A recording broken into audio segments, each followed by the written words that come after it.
Mana 2 lacha go'sht, 200 gram yog',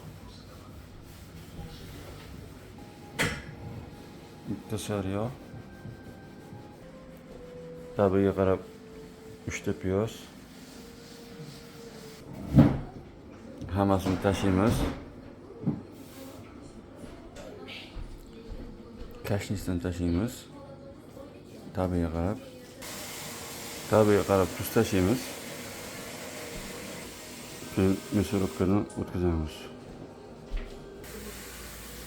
Mana chiqarib oldik. Orasida sariyog'larni hammasi yaxshi. Eksot xolodilnikka qo'ysalaring, bu qiyma tayyor bo'lib qolgan. Eksot xolodilnikka qo'ysalaring, keyin bunaqa siqlasalaring bo'ladi. Mana shunday chiqadi. Sariyog'lar orasida bu ko'rinadi. Xohlasa ham ko'ringlar. Bir shirin chiqadi. Xudo xolasa mana bunaqa qilib pishadi. Chiroyli qilib pishiradi. Sariyog'li mana bemalol turadi.